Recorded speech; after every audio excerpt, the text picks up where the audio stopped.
After the fall of France in June 1940, Adolf Hitler believed that Britain would quickly seek peace. Germany had swept across Western Europe in just weeks, defeating armies thought to be among the strongest in the world. Yet Britain refused to surrender. Instead of negotiating, Churchill vowed to continue the war at any cost. This resistance forced Hitler to consider an option he had never fully prepared for: an invasion of the British Isles. Operation Sea Lion was conceived as the plan to land German forces along the southern coast of England. The idea was not born from long-term strategy, but from sudden opportunity.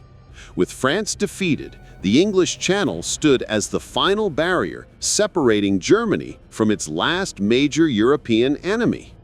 Hitler hoped that a swift invasion might force Britain to capitulate, completing his control over Western Europe before turning his attention to the Soviet Union. However, the origins of Operation Sea Lion were rooted in assumptions rather than clear strategy. Hitler believed Britain was weak, isolated, and dependent on morale rather than military strength. He assumed that the RAF was close to collapse and that the British people would not endure a long conflict. These misjudgments shaped early discussions about crossing the Channel. At the same time, Germany had no real plans for amphibious operations. The Kriegsmarine was too small, its ships badly damaged from earlier battles. The army had no landing craft or experience with coastal assaults.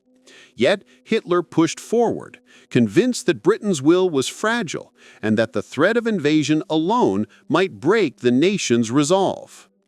Operation Sea Lion was born from this mix of ambition, overconfidence, and desperation.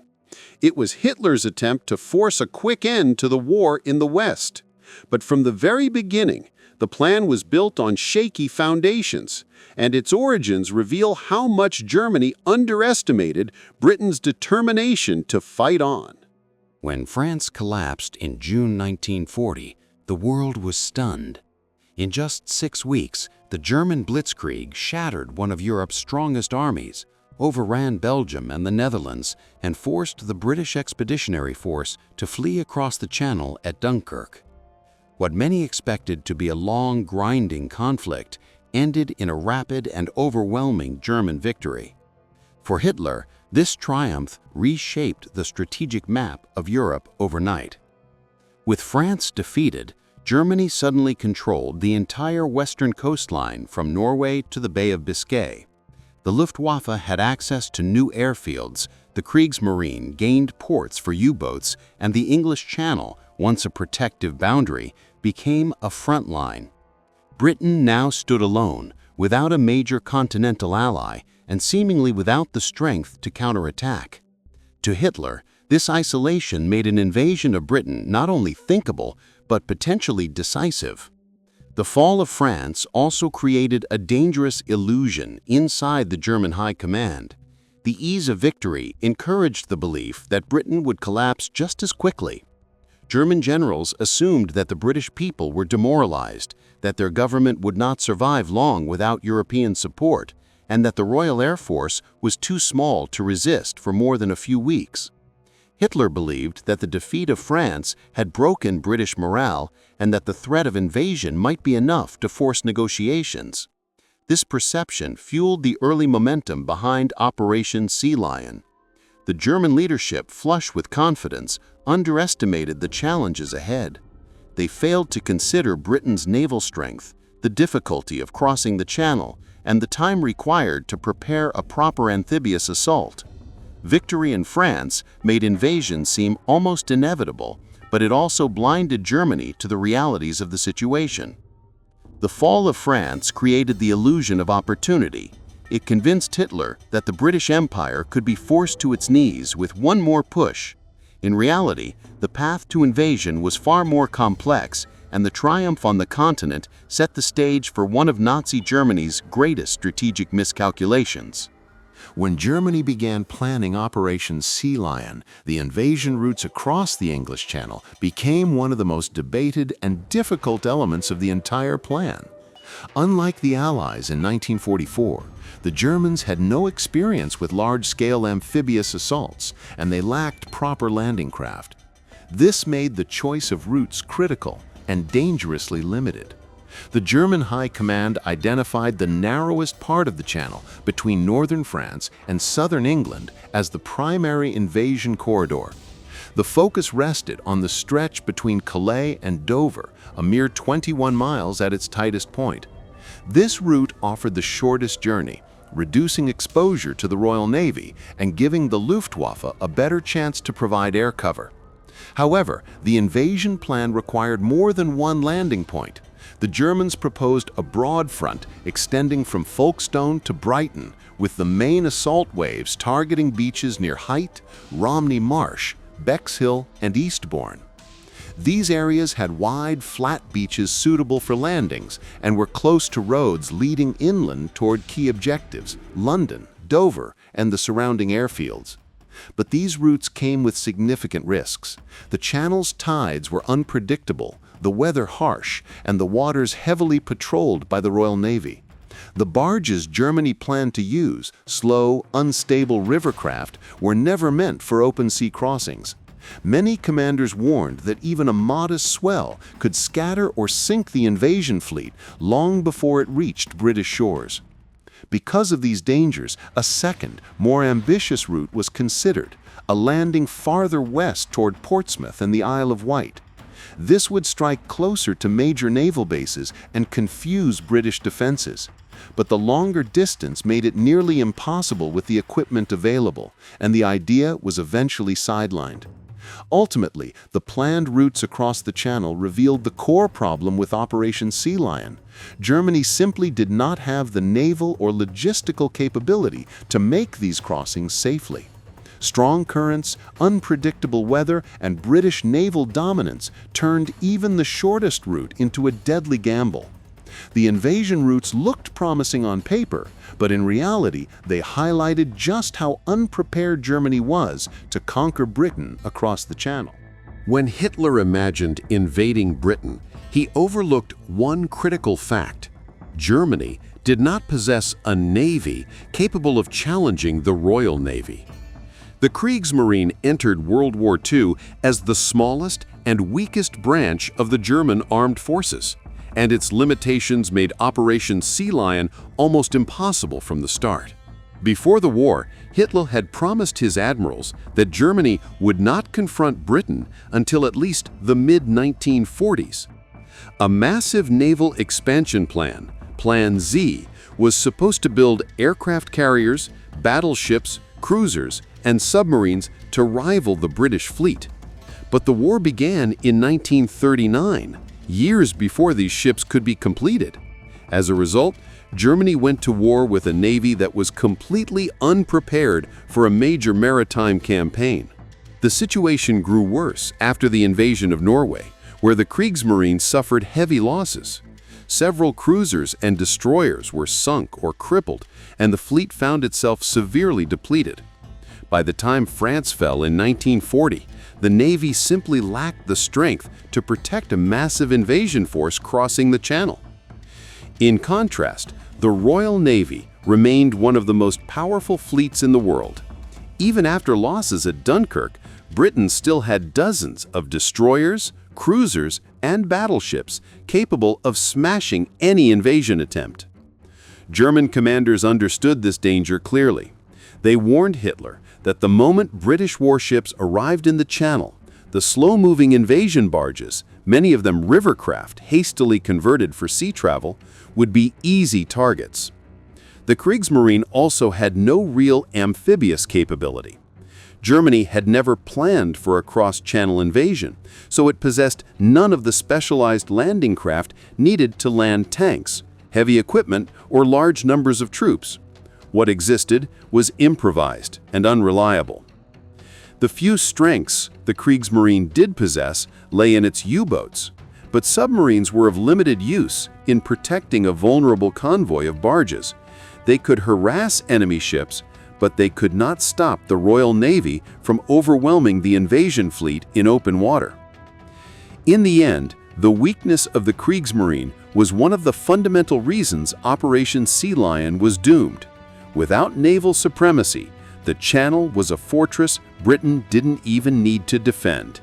It defended itself. Germany had won battles on land, but at sea, it simply had no chance of victory. For Operation Sea Lion to succeed, Germany needed one thing above all else: complete air superiority over the English Channel and southern England.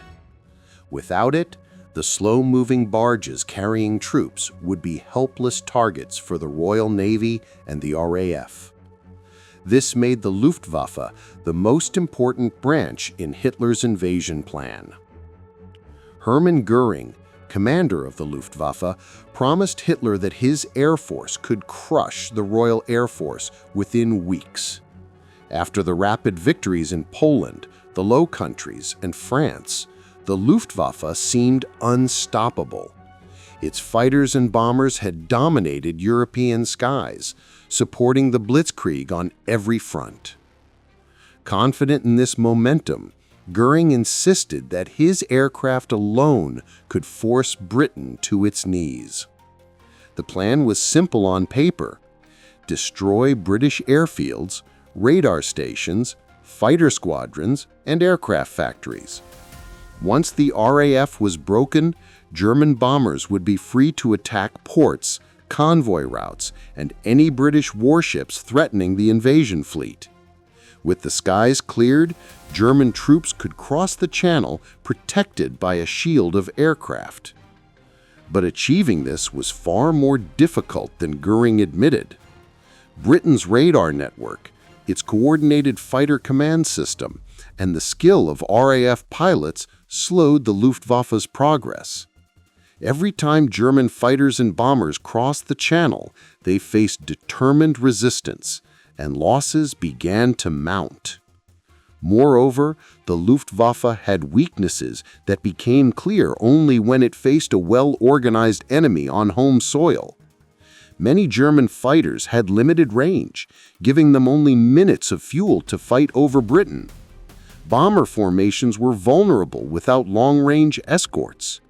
The switch from attacking airfields to bombing cities, a decision driven by overconfidence and political pressure, allowed the RAF to recover and rebuild its strength.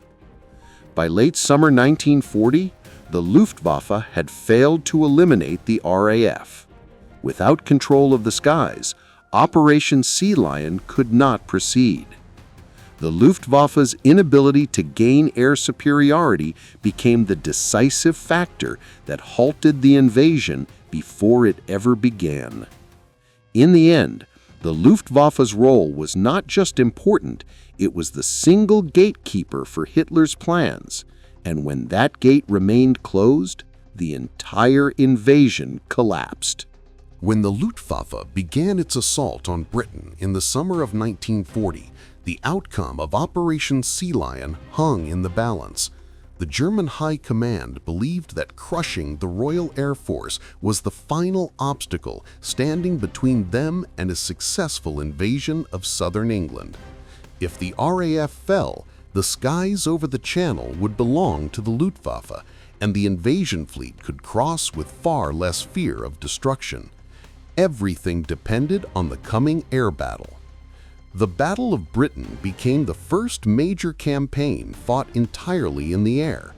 The Luftwaffe launched wave after wave of fighters and bombers against British airfields, radar sites, and aircraft factories. Their goal was to wear down the RAF until it could no longer protect its own territory. At first, Germany made progress. Several airfields were badly damaged, and British pilots were flying multiple missions every day, often exhausted and outnumbered. But Britain had two advantages the Germans underestimated. The first was the Dowding System, an advanced network of radar, ground observers, and centralized command centers that directed fighters exactly where they were needed. The second was the determination of RAF pilots. British, Commonwealth, and foreign volunteers who fought with remarkable skill and courage despite overwhelming odds. As losses mounted on both sides, Goering made a fateful mistake. He shifted the Luftwaffe's focus away from airfields and began bombing British cities, believing this would break morale. Instead, it allowed the RAF to recover. Fighter production increased, damaged airfields were repaired, and new squadrons entered the battle. Britain's defenses stabilized at the very moment Germany needed decisive progress. By September, the Luftwaffe was losing aircraft faster than it could replace them. German pilots were worn down, their aircraft had limited range, and the RAF remained very much alive. When a massive attack on London resulted in heavy German losses on Battle of Britain Day, the failure became undeniable. Germany had not achieved air superiority. Without control of the skies, Operation Sea Lion was effectively dead. The invasion fleet, made up of slow river barges, would be helpless under RAF attacks. Even Hitler recognized that pressing forward would lead to disaster. Quietly, without public announcement, the invasion was postponed and eventually abandoned. The Battle of Britain was more than an air campaign. It was the moment Britain proved it could stand alone. It marked the first major defeat of Nazi Germany and destroyed Hitler's hopes of conquering Britain. It became the turning point that halted the invasion plans forever. When Germany planned Operation Sea Lion, one of its greatest strategic errors was the belief that the Royal Air Force was weak, poorly organized, and on the brink of collapse. These miscalculations shaped German expectations and ultimately ensured the failure of the invasion before it ever began. German intelligence reports in 1940 were deeply flawed. They underestimated the number of operational British fighters, misjudged Britain's aircraft production capacity, and failed to grasp the effectiveness of the RAF's command and control system. German planners assumed the RAF had fewer than 300 serviceable fighters, when in reality, Britain had more than double that number, and factories capable of producing replacements at a remarkable pace. The Luftwaffe also believed that destroying a few airfields would cripple British defenses. What they didn't understand was how the RAF's Dowding System worked. Radar stations, observer posts, and centralized fighter control allowed Britain to deploy aircraft efficiently, preserving resources and preventing unnecessary losses.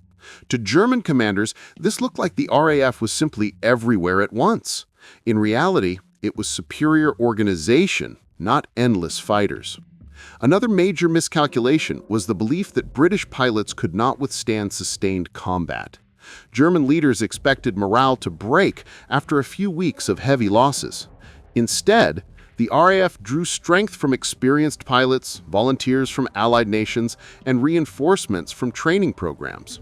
German pilots were shocked to see enemy squadrons continue fighting with undiminished resolve. The Luftwaffe also misunderstood its own limitations. German fighters had short range, leaving them with only minutes of fuel to fight over British territory. Bombers were vulnerable without long-range escorts, and tactical aircraft, designed for blitzkrieg operations, were poorly suited for a prolonged strategic air campaign. When Britain faced the threat of German invasion in 1940, it possessed a secret weapon more powerful than any aircraft: information. At the heart of this advantage were two revolutionary elements: the chain-home radar network and the Dowding System of command and control. Together, they formed the world's first integrated air defense system and played a decisive role in stopping Operation Sea Lion before it could begin. Before radar, nations relied on spotters and guesswork to detect incoming aircraft. Britain changed everything. The chain-home radar stations stretched along the coast like silent guardians, scanning the skies for hundreds of miles. They could detect German bombers long before they reached the channel, giving the RAF precious minutes to scramble fighters and prepare defenses. For the first time in history, defenders knew an enemy attack was coming before the first bomb fell. But radar alone wasn't enough. What made it unstoppable was how Britain used it.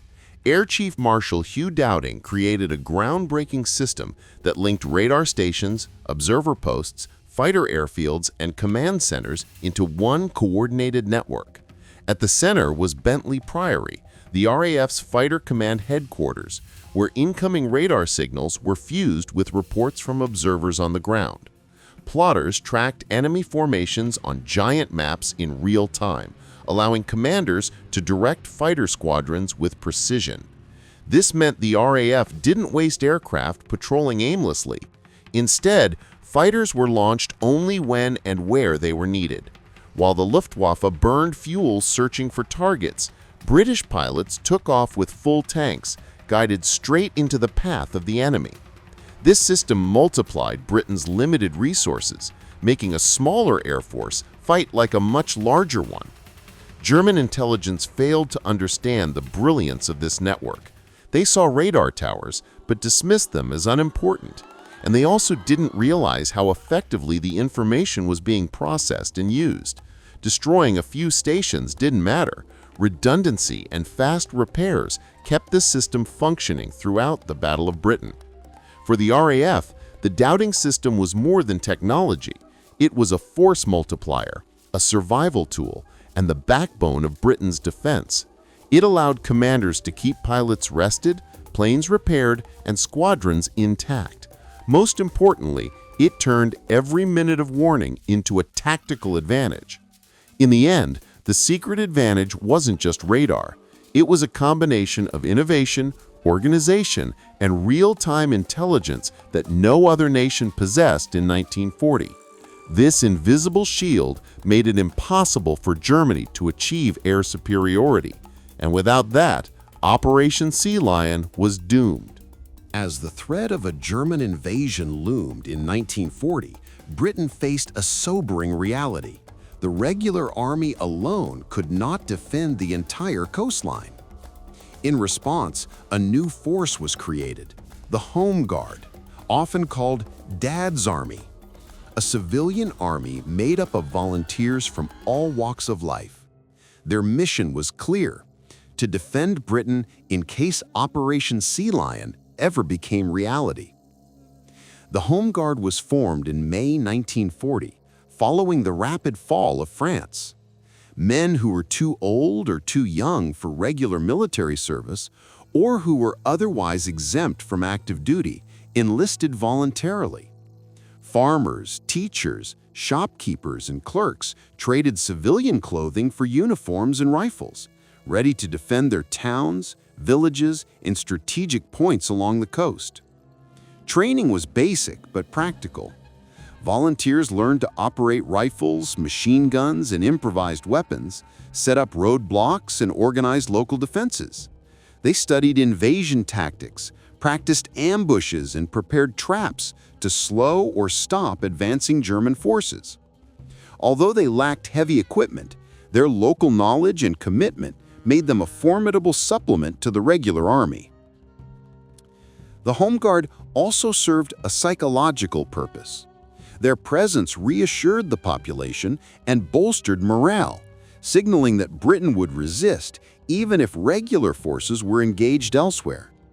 Coastal communities, factories, and railway lines, all potential targets for an invading force, were defended by men who knew the terrain intimately and could act quickly to delay enemy progress. Despite being volunteers, the Home Guard was expected to fight bravely against a professional army. Their motto, "Defend the Realm," captured the spirit of ordinary people rising to extraordinary challenges. In reality, their preparation bought crucial time, allowing the RAF and Royal Navy to respond to threats and making the prospect of an easy German landing far less likely. In the end, the Home Guard never had to face an actual invasion, but their existence symbolized Britain's determination, resilience, and preparedness. They turned ordinary citizens into a nationwide defensive network, proving that an entire nation could be mobilized to resist even the most powerful enemy. Operation Sea Lion required an enormous coordination of troops, equipment, and supplies. But Germany faced a major problem. It had no experience with large-scale amphibious invasions and was ill-prepared for the logistical challenges of crossing the English Channel. Despite careful planning, the invasion forces were riddled with weaknesses. The plan called for over 200,000 soldiers to land on the southern coast of England in the first wave, supported by tanks, artillery, and trucks. These troops would need to secure beaches, push inland, and capture key towns and ports to allow follow-up waves to arrive. In total, more than 150,000 tons of equipment and supplies were slated for transport, including trucks, fuel, ammunition, and food. But the Germans lacked the ships necessary to carry such forces across open water. The invasion relied largely on converted river barges, designed for calm rivers, not the choppy, unpredictable waters of the Channel. These barges were slow, unstable, and vulnerable to bad weather, making them a serious liability for any large-scale landing. Landing operations were planned in multiple locations along a 60-mile stretch of southern England, from Folkestone to Eastbourne. Each beach was expected to receive waves of troops and vehicles in quick succession, but coordination would have been almost impossible. Communications between barges, supporting naval craft, and the troops themselves would have been chaotic, especially under fire from British defenses. Support logistics were equally daunting. The Kriegsmarine was too weak to escort the invasion fleet safely, and the Luftwaffe could not guarantee continuous air cover. Any disruption could leave troops stranded on the beaches, vulnerable to attack from both the Royal Navy and RAF. Additionally, supplies for follow-up waves depended on rapid capture of ports, something far from guaranteed. Despite these challenges, German propaganda painted the invasion forces as unstoppable. In reality, the numbers, ships, and logistical planning were insufficient for a successful landing. Operation Sea Lion's invasion forces highlighted a stark truth. Without naval superiority and proper landing craft, even a large army cannot cross a hostile sea. Ultimately, the invasion forces were impressive on paper, but hopeless in practice. Troops, barges, and logistics all pointed to the same conclusion. Germany was not ready to invade Britain, and the plan was doomed before a single soldier stepped on English soil. One of the most critical challenges facing Operation Sea Lion was Germany's complete lack of proper landing craft. Unlike the Allies later in 1944, Germany had never prepared for a large-scale amphibious assault, and its army was trained almost entirely for blitzkrieg operations on land, not for crossing open water under fire. The plan called for hundreds of barges, ferries, and rivercraft to carry soldiers, tanks, artillery, and supplies across the English Channel. Most of these vessels were improvised, originally intended for rivers or small coastal operations, not the rough seas between France and southern England. They were slow, unstable, and vulnerable, unable to handle high waves or strong winds, and often required towing by larger ships to reach the landing zones. Landing craft were also insufficient in quantity. The first wave of the invasion alone needed hundreds of vessels, but Germany could only assemble a fraction of that number. Follow-up waves, which were essential to reinforcing troops and delivering equipment, were dependent on capturing ports quickly, a gamble that could easily fail if the defenders held strong. Even if the barges reached the beaches, unloading troops and vehicles presented another problem. German soldiers had limited training for amphibious landings, and the barges often lacked ramps or proper facilities to offload tanks and artillery under fire. Any delay would leave troops exposed to British artillery, machine gun fire, and air attacks. The lack of specialized landing craft was compounded by Germany's naval weakness. Without control of the channel, even the best-designed barges would have been easy targets for the Royal Navy. Germany simply did not have the ships and escort capabilities to protect the vulnerable invasion fleet from British warships patrolling the waters.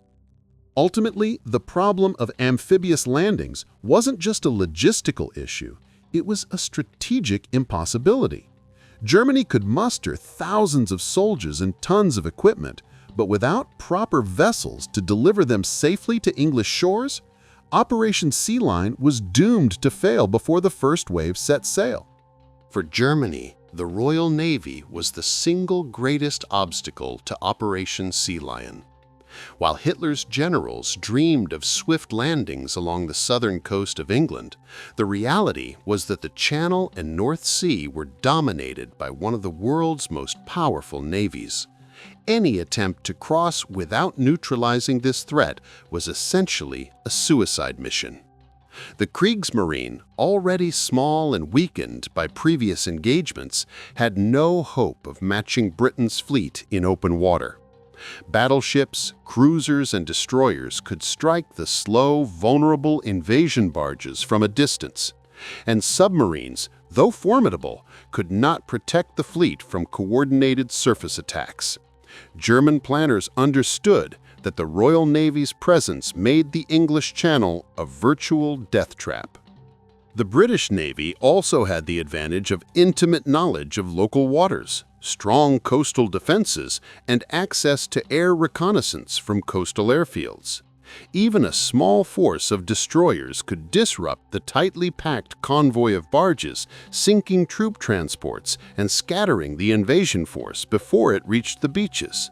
Hitler's army feared that without naval protection, the first wave would be annihilated within hours. The threat extended beyond the initial landing. Follow-up waves, reinforcements, and supplies were equally vulnerable.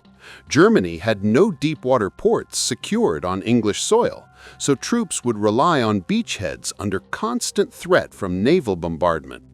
Any delay or disruption could lead to catastrophic losses. This naval imbalance forced Hitler to place almost all hope on the Luftwaffe, believing that air superiority could suppress the Royal Navy long enough for the invasion to succeed. But even if the Luftwaffe had temporarily cleared the skies, British ships could still attack at night, in fog, or under cover of artillery. The Royal Navy's presence made a channel crossing inherently dangerous. In the end, the Royal Navy was more than a deterrent. It was a strategic blockade. Germany's army and navy could not match Britain at sea, and this imbalance was one of the most critical reasons Operation Sea Lion never left the planning stage. The fear of British ships ensured that Hitler would eventually abandon his invasion plans and look elsewhere for conquest. As part of Operation Sea Lion, Germany considered using paratroopers to seize key locations ahead of the main invasion. The idea was to deploy elite Fallschirmjäger units to capture airfields, ports, and strategic positions along the southern coast of England, clearing the way for the main army. However, the lessons from other airborne operations revealed both the potential and the risks of such tactics. Before Sea Lion, German paratroopers had seen action in Norway, the Netherlands, Belgium, and especially Crete. The invasion of Crete in 1941 demonstrated that airborne assaults could achieve surprise and capture objectives quickly, but at a staggering cost. German forces suffered massive casualties, with thousands of elite soldiers killed or wounded, prompting Hitler to rethink the large-scale use of paratroopers in future operations. For Operation Sea Lion, planners hoped to apply lessons from Crete while avoiding the same losses. Paratroopers were intended to land ahead of the main invasion, targeting airfields in Kent and Sussex, ports like Dover, and key road and rail junctions. Their mission was to disrupt British defenses, prevent rapid reinforcement, and secure landing zones for the barges carrying infantry and tanks. However, shifting expectations soon became apparent. Unlike Crete, the English Channel presented unique challenges. Heavily defended coastlines, a strong and alert RAF, and a well-organized home guard. Airborne forces could not count on complete surprise, and losses could easily cripple the limited number of paratroopers available for critical objectives. Planners also lacked sufficient transport aircraft to carry troops and equipment in the numbers needed for a decisive blow. Moreover, the Kriegsmarine's inability to protect the main fleet meant paratrooper operations would be vulnerable to naval and aerial counterattacks. Unlike Crete, where German forces could reinforce over land and sea relatively quickly, Sea Lion's airborne troops risked being stranded behind enemy lines with no realistic hope of reinforcement. In the end, while the German paratroopers were elite and highly trained, the combination of lessons from Crete and the logistical realities of the Channel made their use in Operation Sea Lion extremely risky. The plan highlighted Germany's ambition, but also the growing recognition that even elite forces could not overcome the fundamental obstacles posed by Britain's defenses. As Germany prepared for Operation Sea Lion, Britain responded by fortifying its southern coast with a network of defenses designed to slow, disrupt, and repel any invasion attempt. These fortifications, combined with the determination of British troops and civilians, turned the coastline into a formidable barrier even before the first German ship set sail. One of the most visible features of Britain's coastal defense were the pillboxes, small, reinforced concrete bunkers positioned along beaches, roads, and strategic high points. Armed with machine guns and anti-tank rifles, pillboxes were intended to provide overlapping fields of fire, covering likely landing zones and forcing invading forces to advance under constant threat. The coastline was also heavily mined. Anti-tank and anti-personnel mines were buried along beaches, fields, and roads, creating deadly obstacles for any invading army. These minefields were carefully mapped and coordinated with observation posts, so British forces could trigger defenses and guide troops to engage exposed enemies. In addition, engineers built anti-tank obstacles, including steel hedgehogs, concrete blocks, and ditches to slow or stop armored vehicles. Narrow roads were blocked with barriers, and bridges were rigged for demolition, denying invaders easy access to inland areas. The combination of obstacles and natural terrain made rapid German advances extremely difficult. Coastal defenses were reinforced by trenches, barbed wire, and camouflaged gun positions, often placed in conjunction with local militia and home guard units.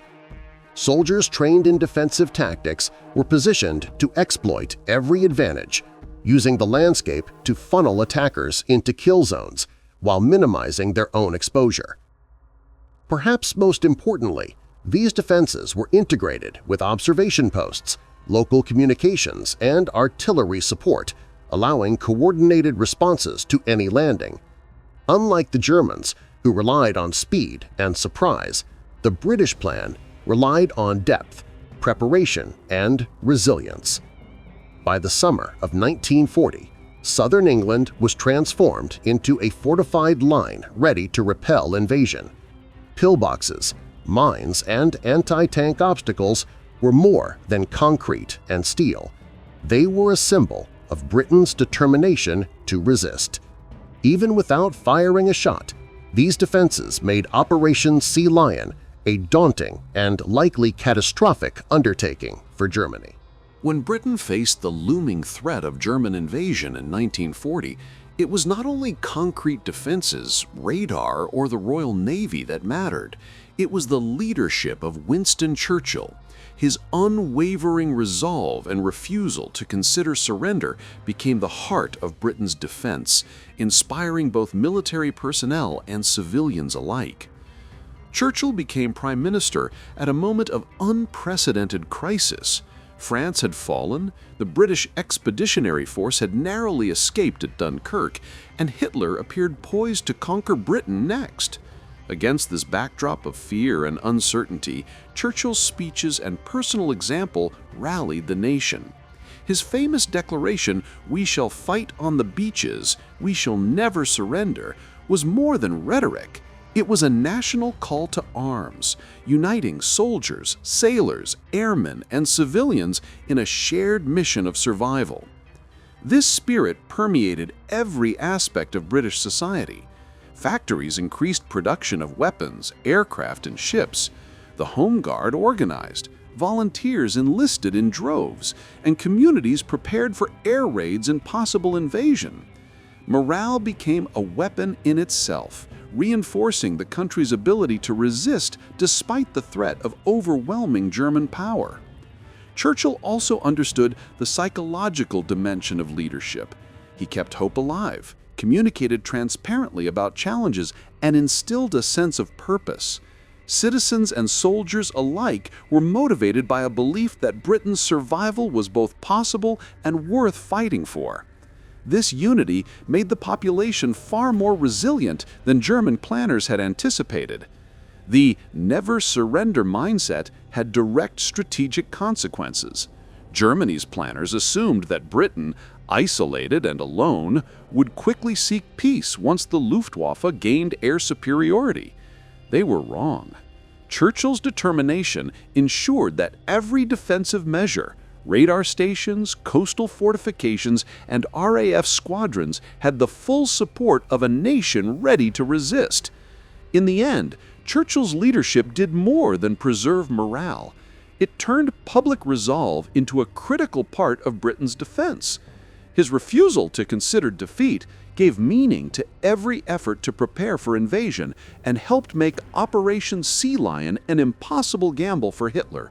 Britain would stand, and Hitler would be forced to look elsewhere for victory. From the very beginning, Operation Sea Lion suffered from one of its most fundamental problems, a flawed timetable. Hitler and the German High Command imagined a swift, decisive invasion, but the realities of logistics, weather, and enemy resistance made the schedule unrealistic from the start. The original plan called for the invasion to begin in late September 1940, shortly after the fall of France. The idea was to strike quickly while the British were allegedly demoralized, the RAF weakened, and the Royal Navy distracted. German planners envisioned the first wave of troops landing, securing the beaches, and linking up with follow-up forces within days. Tanks, artillery, and supplies would flow ashore, and London might fall before Britain could fully respond. However, several factors made this timetable impossible. First, Germany lacked sufficient landing craft to transport thousands of soldiers, tanks, and equipment across the Channel simultaneously. Even the barges that were available were slow, unstable, and vulnerable to both weather and naval attack. Coordinating their departure and arrival would take far longer than planners admitted. Second, the Luftwaffe had not yet achieved air superiority. Hitler's timetable assumed the RAF could be crushed quickly, but the Battle of Britain proved that defeating Britain's air force would take months, if it could be done at all. Without control of the skies, the invasion fleet would be sitting ducks for British aircraft. Third, the weather in the English Channel posed another major problem. Storms, high tides, and rough seas could delay or even destroy the landing forces. Germany's narrow window in late September allowed very little flexibility for delays, making the timetable extremely fragile. Even if the first wave had landed successfully, follow-up waves required capturing ports quickly to bring in reinforcements and supplies.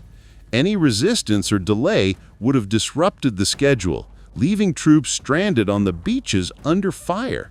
German planners had vastly underestimated the time required to overcome Britain's coastal defenses and internal preparations.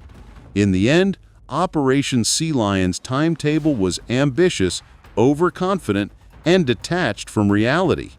It assumed rapid victories at every stage, while ignoring logistical, environmental, and enemy factors. The flawed schedule, combined with other weaknesses, made the invasion a gamble that could never succeed.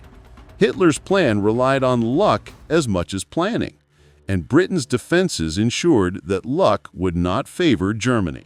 One of the key reasons Operation Sea Lion never became reality was German intelligence failures. From the start, Hitler and his generals misjudged the strength, organization, and resolve of Britain, leading to overconfidence and unrealistic invasion plans. German spies and reconnaissance underestimated the size and readiness of the Royal Navy, assuming it had been severely weakened after Dunkirk. In reality, the Navy remained a dominant force, capable of intercepting and destroying the invasion fleet. Similarly, the Luftwaffe miscalculated the strength of the RAF, believing Britain's air defenses were near collapse after preliminary attacks, when in fact, radar, effective command systems, and well-trained pilots allowed Britain to respond rapidly to Luftwaffe raids.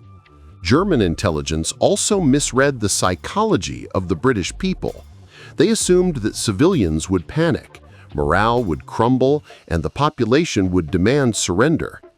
Instead, Britain's leadership, led by Churchill, mobilized the nation through speeches, media, and civil defense, ensuring widespread resilience against the threat of invasion. Additionally, Germany underestimated coastal defenses and the preparedness of local forces such as the Home Guard. Reconnaissance overestimated the effectiveness of superficial intelligence reports, failing to capture the full extent of minefields, pillboxes, and anti-tank obstacles that lined the southern coastline. Perhaps most crucially, German planners relied on outdated assumptions.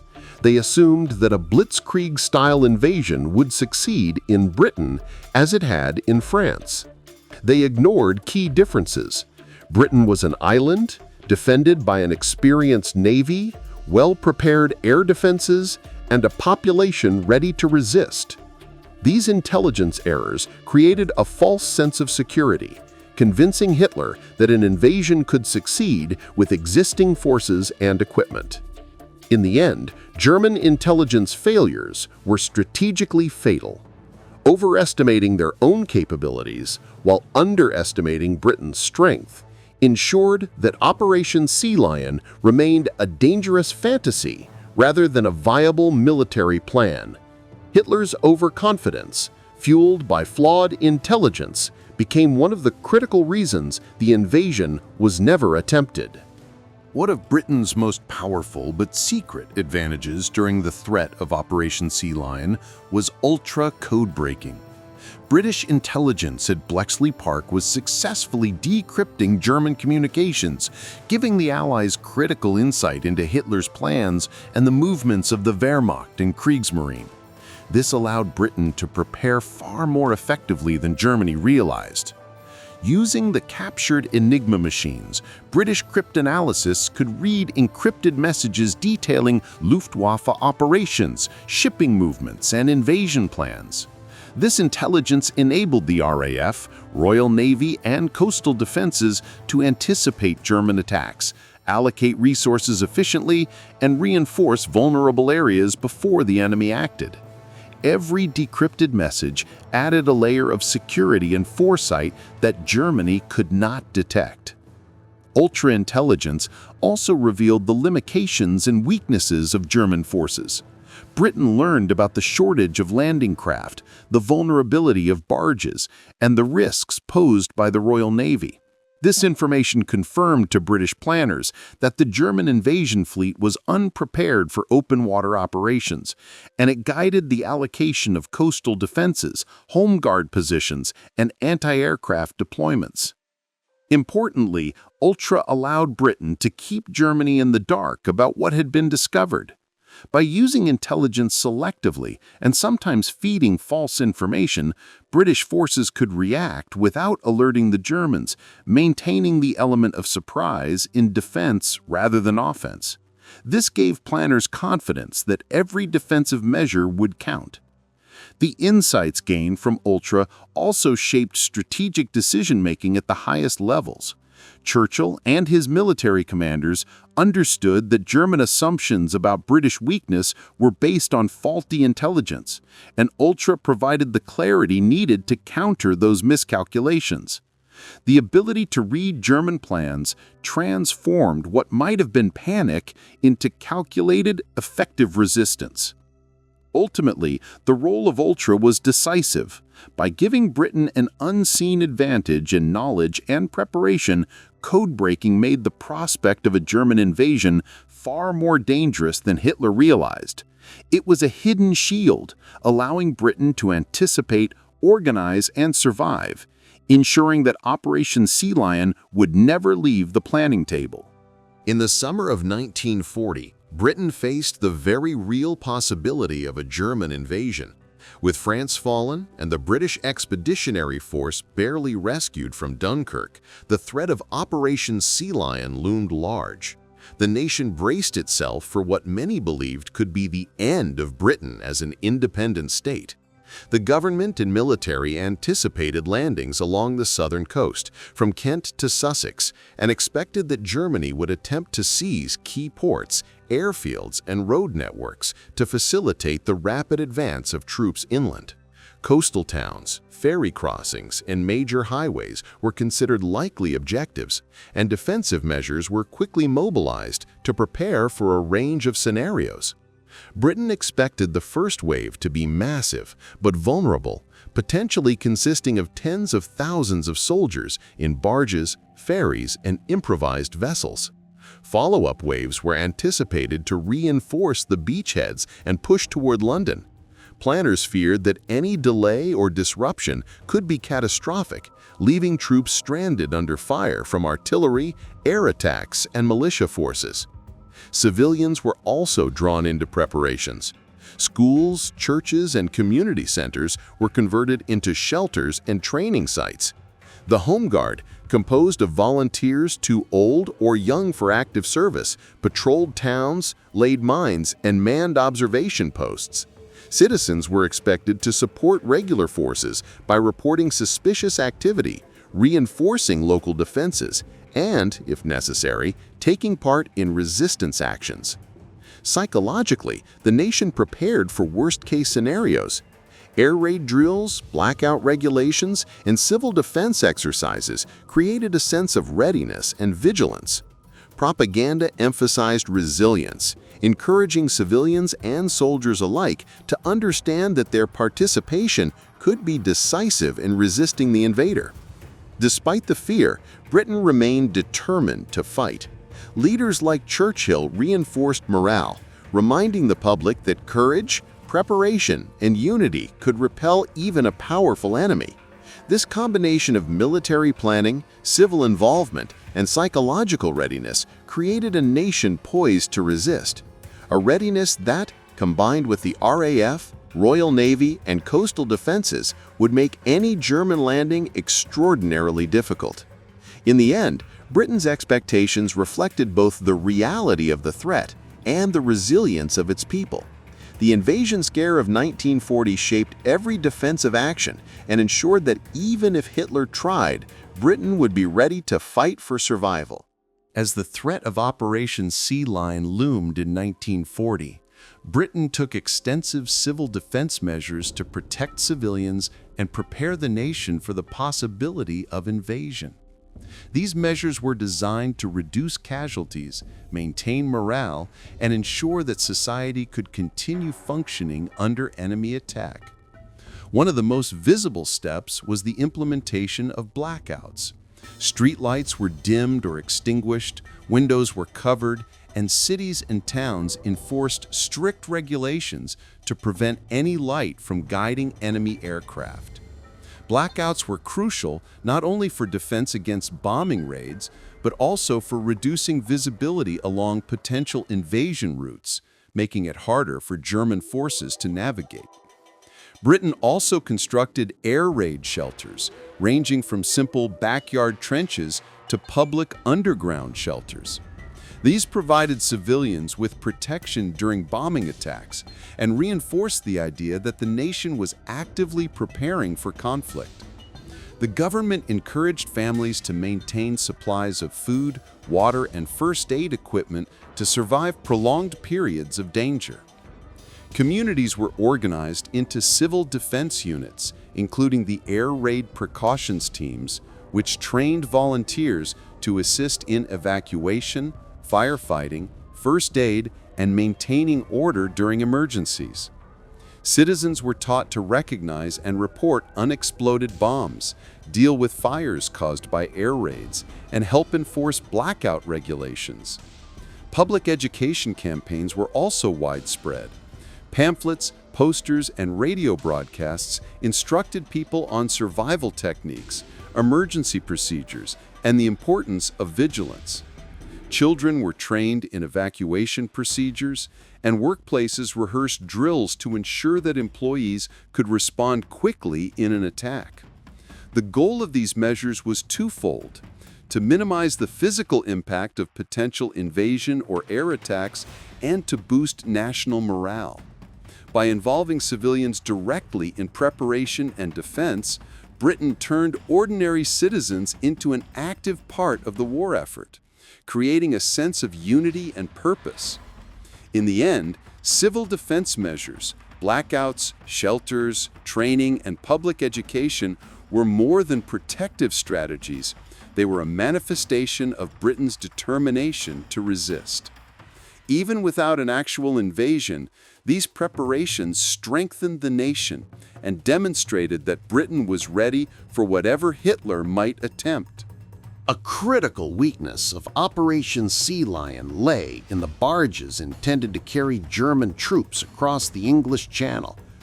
Germany had no purpose-built landing craft for a large-scale amphibious invasion, so planners relied on converted river vessels, ferries, and barges, ships designed for calm inland waters, not the rough and unpredictable channel. This made the invasion fleet slow, unstable, and extremely vulnerable. The barges were slow-moving, meaning they could take hours or even days to reach the southern English coast, depending on the weather. Their slow speed also made them easy targets for British naval and air attacks. Any delay could disrupt the tightly coordinated timetable of the invasion, leaving soldiers exposed at sea with limited protection. Stability was another major issue. Many barges were top-heavy, lightly armored, and poorly suited to handle waves, wind, or strong currents. In rough seas, troops and equipment risked capsizing. Tanks could slide off decks and artillery might become unusable. Even minor storms could render an entire convoy ineffective, highlighting how fragile the operation was. The barge's limitations also impacted logistics. Troops had to disembark under fire using makeshift ramps, and heavy vehicles might be impossible to unload quickly. Any delay at the beaches would leave forces stranded and exposed to counterattacks from British defenders, coastal artillery, and the Home Guard. In essence, the German Barges Problem illustrated a fundamental truth. Without specialized landing craft, even a well-trained army cannot cross a hostile sea safely. The slow, unstable, and vulnerable nature of these vessels made Operation Sea Lion a dangerous gamble, and one of the key reasons the invasion was never attempted. During the Battle of Britain, the Luftwaffe made a crucial strategic error that directly impacted the prospects of Operation Sea Lion: the switch from targeting RAF airfields to bombing British cities. This shift, driven by overconfidence and political motives, gave the Royal Air Force the breathing room it needed to recover and maintain air superiority. Initially, German attacks focused on fighter bases, radar stations, and aircraft factories, targets critical to destroying the RAF and clearing the skies for an invasion. These strikes inflicted damage, but the Luftwaffe underestimated Britain's ability to repair runways, replace aircraft, and rotate pilots. The early focus on military targets offered a real chance to neutralize Britain's air defenses. However, after a series of retaliatory bombings by the RAF on Berlin, Hitler and Hermann Göring decided to switch strategy. The Luftwaffe began attacking cities, industrial centers, and civilian infrastructure, hoping to break British morale and force the government to surrender. London, Coventry, and other urban centers became primary targets, marking the beginning of the Blitz. This decision had several disastrous consequences. First, it relieved pressure on RAF airfields, allowing squadrons to regroup, repair, and continue defending the skies. Second, it stretched the Luftwaffe's resources across broader targets, reducing the concentration needed to overwhelm British fighters. Third, it galvanized civilian resistance rather than breaking morale, reinforcing the determination to fight. The switch to bombing cities effectively doomed Operation Sea Lion. The invasion required air superiority to protect the vulnerable barges crossing the channel.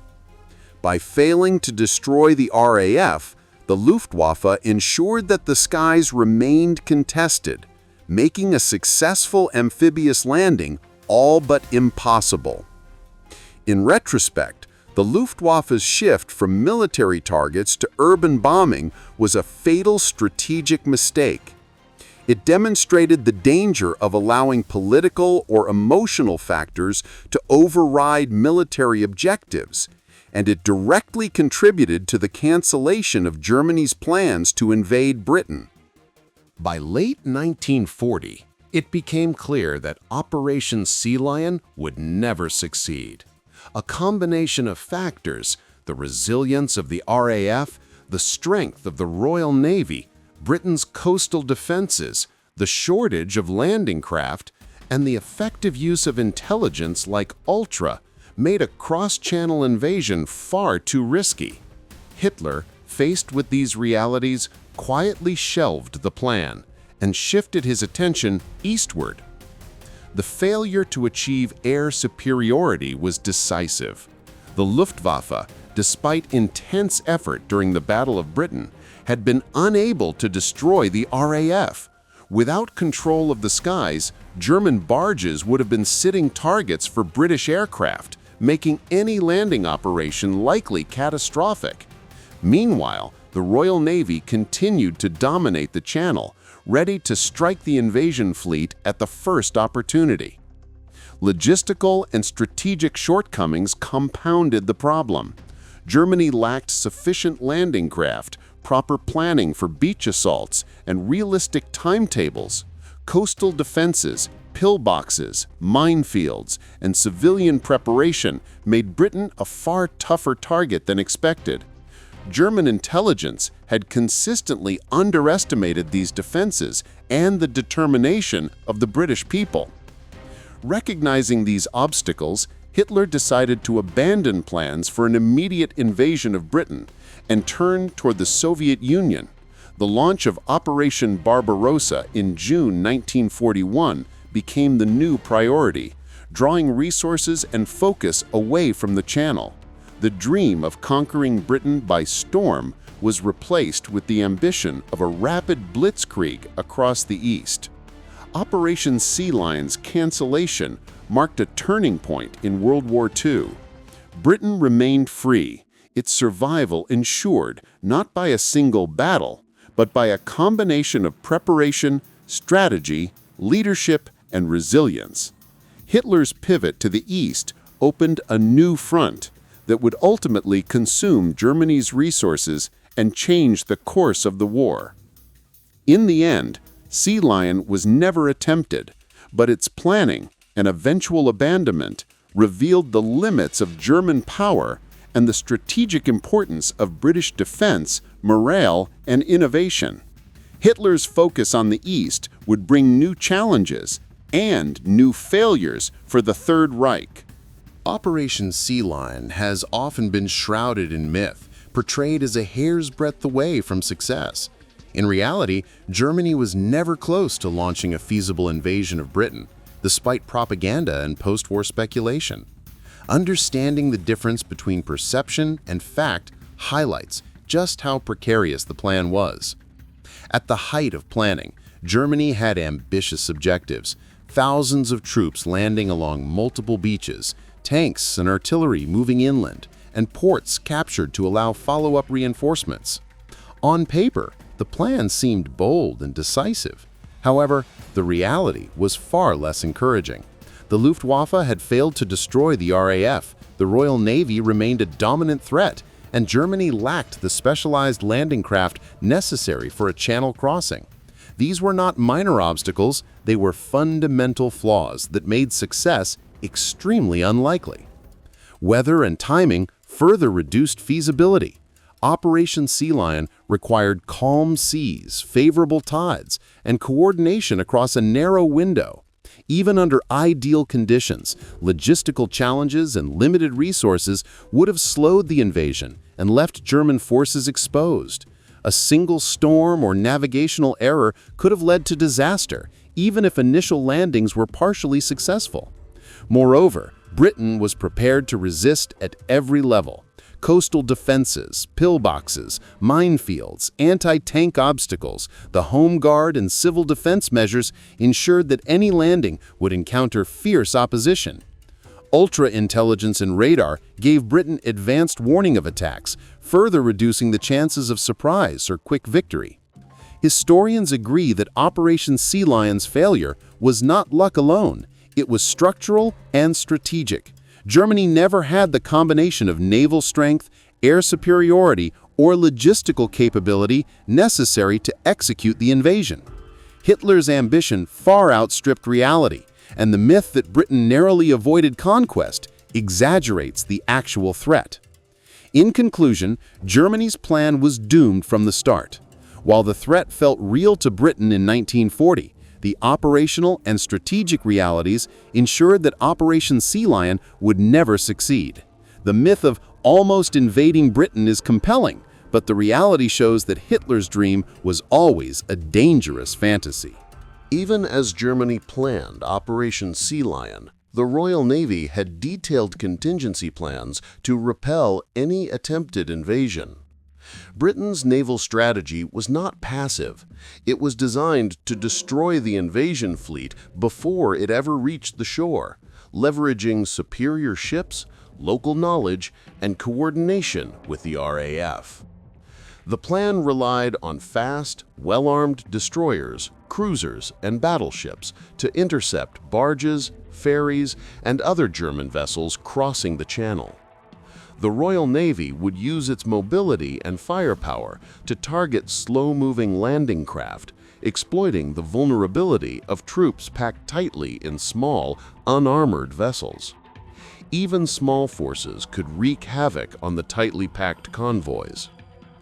Coastal coordination was key. British naval commanders would operate alongside coastal artillery, aircraft from nearby airfields, and intelligence from ultra and radar stations. Ships could attack from multiple angles, funneling the German fleet into kill zones where artillery and bombs could be most effective. The combination of sea, air, and shore defenses created overlapping layers of protection that made any landing extremely risky. The Royal Navy also had plans to block or destroy beaches and ports if necessary, preventing Germans from unloading reinforcements or supplies. Mines, coastal batteries, and pre-positioned obstacles could trap barges or force them into narrow passages where they could be targeted more easily. Importantly, the Navy's contingency plans were flexible and adaptive. They accounted for varying invasion routes, weather conditions, and German tactics. Even if Hitler attempted to scatter forces across multiple beaches, the Royal Navy could respond quickly to concentrate firepower where needed. These contingency plans highlighted the stark imbalance between German ambition and British capability. While Germany relied on improvised landing craft, slow barges, and untested coordination, the Royal Navy had the advantage of training, firepower, intelligence, and home waters knowledge. Any attempt to cross the Channel would have been met with devastating resistance. In the end, the Royal Navy's preparedness made a Channel invasion extraordinarily unlikely. Operation Sea Lion's failure was as much about Britain's proactive defense as it was about German weaknesses. The contingency plans ensured that the seas themselves became a barrier to Hitler's ambitions. Operation Sea Lion never took place, but historians and military analysts have long speculated on what might have happened if Germany had attempted an invasion of Britain in 1940. Considering the strategic, logistical, and operational realities, several possible outcomes emerge, none of them favorable for the Germans. First, the initial landings would have faced catastrophic challenges. German barges, slow and unstable, would have been easy targets for the Royal Navy and RAF. Coastal defenses, pillboxes, minefields, anti-tank obstacles, and the Home Guard would have further slowed any advance. Many troops could have been stranded on the beaches, suffering heavy casualties before even reaching inland objectives.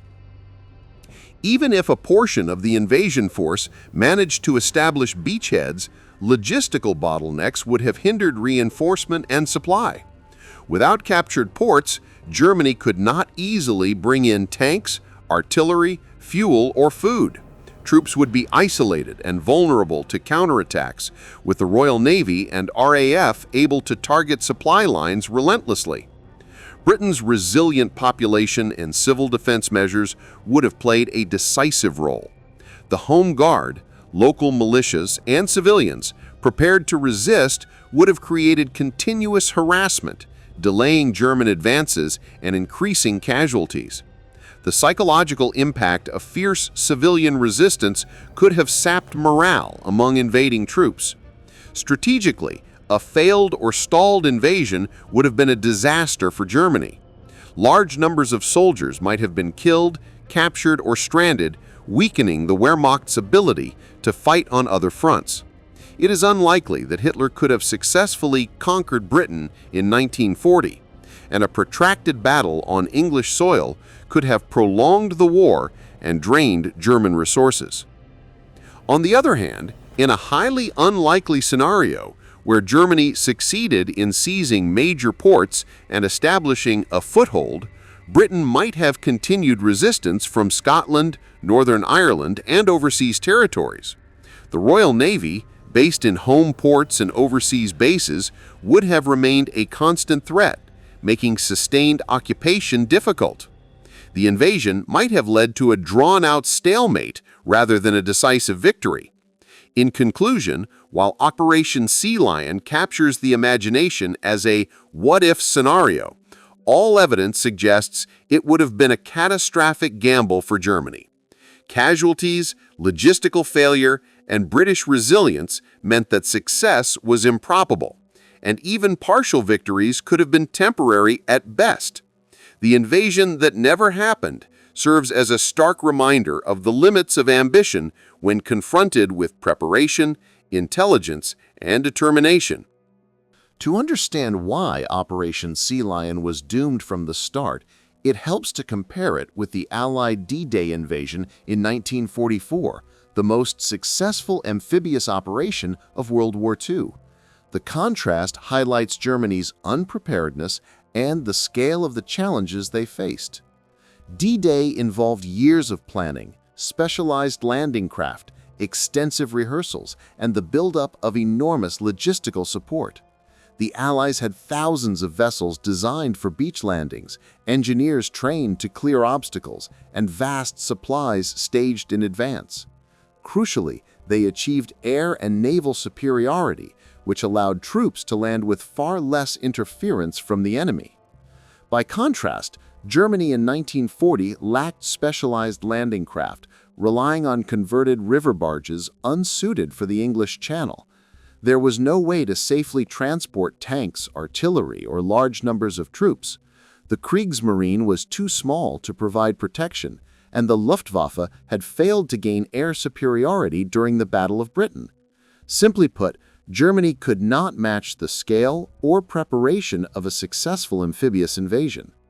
Another key difference was intelligence and planning. The Allies used deception operations, detailed reconnaissance, and coordinated command structures to ensure D-Day's success. Germany, on the other hand, relied on faulty assumptions about Britain's defenses, civilian morale, and the RAF's strength. Ultra-intelligence gave Britain a decisive edge, while German planners underestimated almost every aspect of the challenge. Coastal defenses also differed. By 1940, Britain had pillboxes, mines, anti-tank obstacles, and the Home Guard, making even a small landing extremely costly. D-Day forces faced fortified beaches as well, but with overwhelming firepower, air cover, and precise coordination, they were able to succeed. Germany lacked the means to overcome similar obstacles.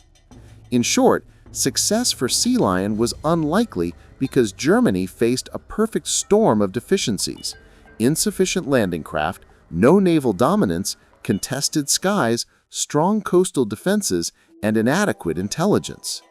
Comparing Sea Lion to D-Day illustrates that even with tactical brilliance, Germany did not possess the resources, preparation, or control of the environment required to carry out a successful cross-channel invasion. Operation Sea Lion was a fantasy in the face of reality, and the comparison with D-Day underscores just how impossible the plan truly was. Even if Germany had solved its logistical and strategic problems, the morale and readiness of its troops posed a serious obstacle to Operation Sea Lion. Many soldiers were deeply skeptical about the feasibility of invading Britain and doubted whether the plan could succeed. The Wehrmacht was trained for rapid blitzkrieg operations on continental Europe, not amphibious assaults under fire. Crossing the Channel in slow, vulnerable barges and facing Britain's well-prepared defenses represented a type of warfare they had little experience with. Troops knew that even reaching the beaches would be perilous, let alone advancing inland. German soldiers also recognized the vulnerabilities of their invasion fleet. Landing craft were unstable, slow, and poorly protected. Exposure to the Royal Navy, coastal artillery, and the RAF made the operation extremely risky.